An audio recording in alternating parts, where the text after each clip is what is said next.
Assalamualaikum warahmatullahi wabarakatuh.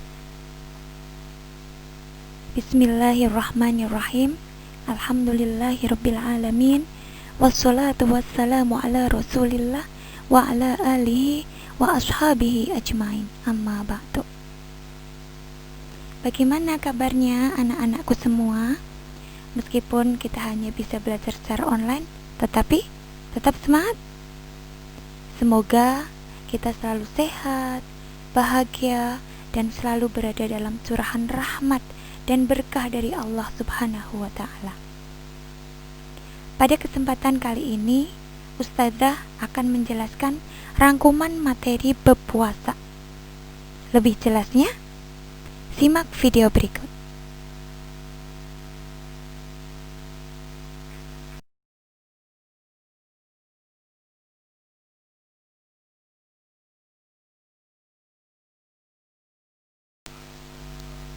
Ketentuan puasa.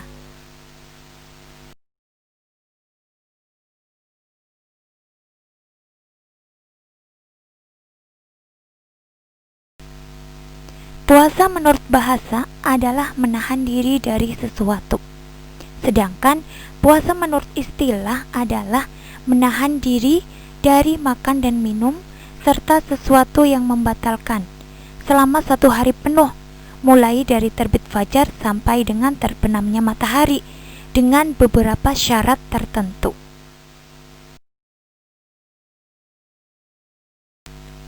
Dalil diwajibkannya puasa. Di dalam Al-Quran surat Al-Baqarah ayat 183 dijelaskan, yang artinya, wahai orang-orang yang beriman, diwajibkan atas kamu berpuasa, sebagaimana diwajibkan atas orang-orang sebelum kamu, agar kamu bertakwa.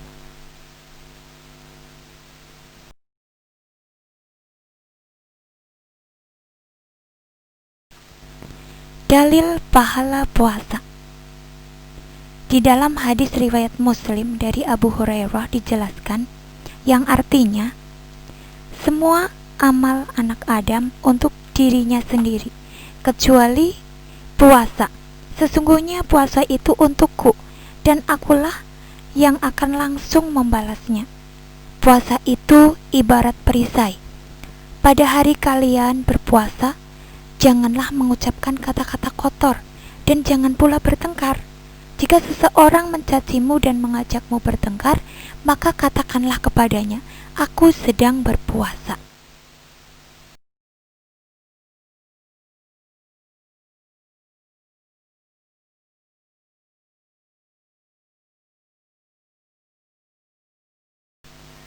Rukun puasa. Yang pertama adalah niat. Niat yaitu keinginan hati untuk berpuasa karena ingin melaksanakan perintah Allah Subhanahu wa Ta'ala dan ingin mendekatkan kepadanya. Yang kedua adalah imsak.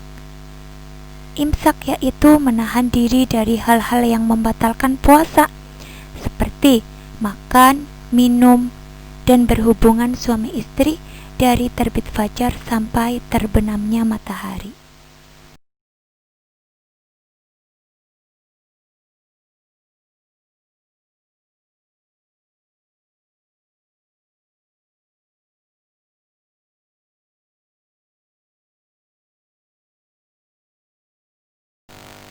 Syarat wajib puasa. Yang pertama, Islam. Yang kedua, berakal sehat. Yang ketiga, berbadan sehat. Yang keempat, bermukim. Yang kelima, mampu menjalankannya. Yang keenam, balik. Yang ketujuh, bagi wanita suci dari haid dan nifas.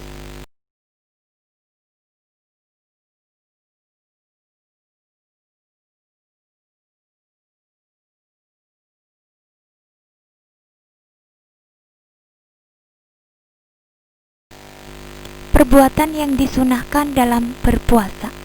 Yang pertama adalah menyegerakan berbuka. Yang kedua, berdoa ketika berbuka ataupun setelahnya.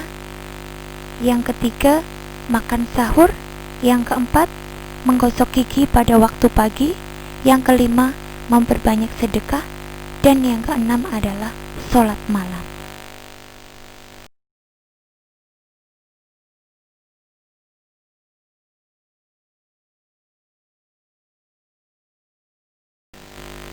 Perbuatan yang membatalkan puasa. Yang pertama adalah makan dan minum dengan sengaja. Yang kedua, gila, ayan, dan pingsan. Yang ketiga, muntah dengan sengaja. Yang keempat, keluar air mani dengan sengaja. Yang kelima, keluarnya darah haid dan nifas. Dan yang keenam adalah berhubungan suami istri.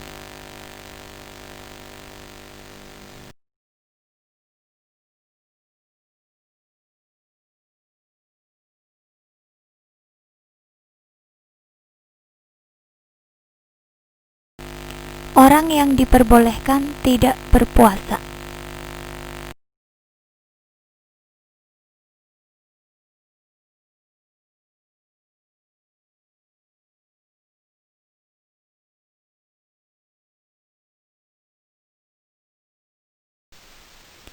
Yang pertama, orang sakit yang tidak kuat berpuasa. Boleh tidak berpuasa, tetapi wajib mengganti atau mengqadha di hari yang lain. Yang kedua, orang yang sedang dalam bepergian jauh atau musafir. Boleh tidak berpuasa, tetapi harus mengganti atau mengqadha di hari yang lain. Yang ketiga, orang tua yang sudah tidak mampu lagi berpuasa. Boleh tidak berpuasa, tetapi harus membayar fidyah, yakni memberi makan fakir miskin. Dan yang keempat yaitu wanita yang sedang hamil atau menyusui. Dalam permasalahan ini ada dua pendapat, yaitu pendapat pertama, wajib mengqadha pada hari yang lain. Dan pendapat yang kedua, diperbolehkan membayar fidyah tanpa harus mengqadhanya.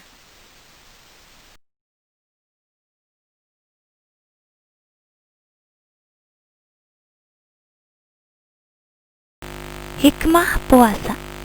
Yang pertama, sebagai ungkapan rasa syukur kepada Allah Subhanahu wa Ta'ala. Yang kedua, meningkatkan iman dan takwa. Yang ketiga, menumbuhkan rasa solidaritas terhadap sesama. Yang keempat, melatih kesabaran. Yang kelima, melatih kedisiplinan dan keteraturan dalam hidup.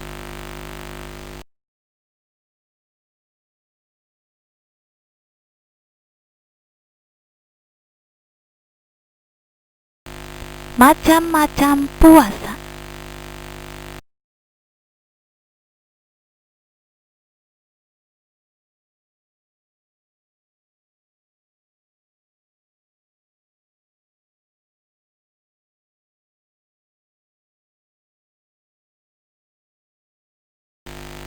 Puasa ada dua macam. Yang pertama adalah puasa wajib. Puasa wajib itu terdiri dari puasa Ramadan, puasa nazar, dan puasa kafarat.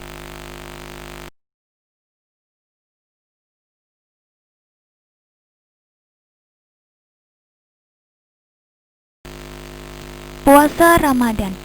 Puasa Ramadan yaitu puasa wajib yang dikerjakan karena datangnya bulan Ramadan. Dijelaskan dalam Quran surat Al-Baqarah ayat 183, yang artinya, wahai orang-orang yang beriman, diwajibkan atas kamu berpuasa sebagaimana diwajibkan atas orang-orang sebelum kamu, agar kamu bertakwa.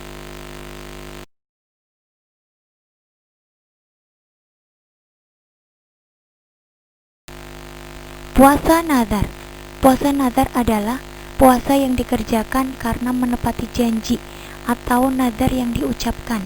Jika harapannya menjadi kenyataan, maka ia akan menunaikan puasa. Contohnya, aku akan puasa 1 minggu jika aku dapat juara tingkat provinsi.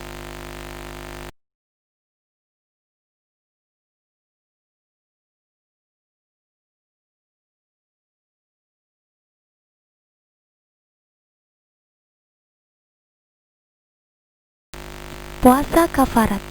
Kafarat artinya denda atau tebusan. Puasa kafarat berarti puasa yang dilakukan dengan maksud memenuhi denda atau tebusan.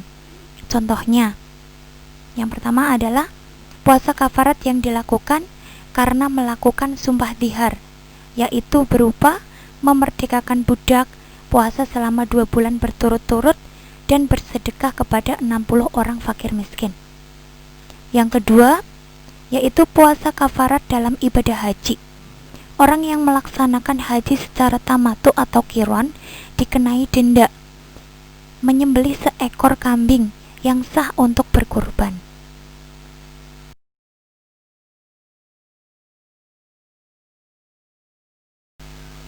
Puasa sunnah.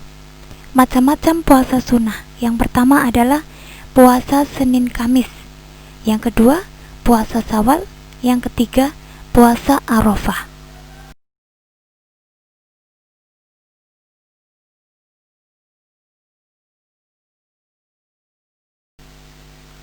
Puasa Senin Kamis. Puasa sunnah yaitu puasa pada hari Senin dan Kamis. Rasulullah Shallallahu Alaihi Wasallam pernah bersabda dari Qatadah, ia berkata kepada Rasulullah Shallallahu Alaihi Wasallam, "Wahai Rasulullah, aku melihatmu puasa pada hari Senin dan Kamis."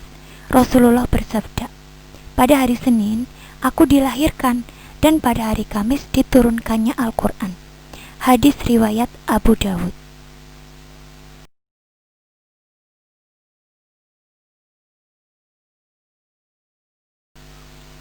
Puasa Syawal.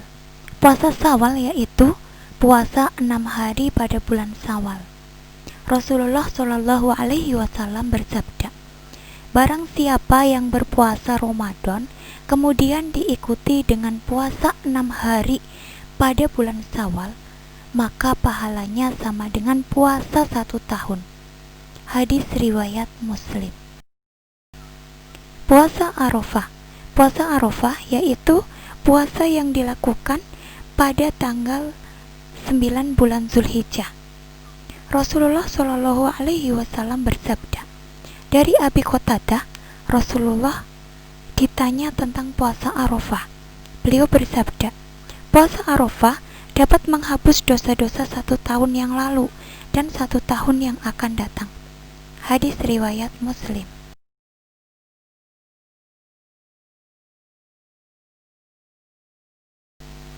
Mungkin hanya itu yang bisa Ustazah sampaikan. Kurang lebihnya mohon maaf yang sebesar-besarnya. Terima kasih atas perhatiannya. Sampai bertemu lagi di pembahasan selanjutnya. Wabillahi taufiq wal hidayah. Wassalamualaikum warahmatullahi wabarakatuh.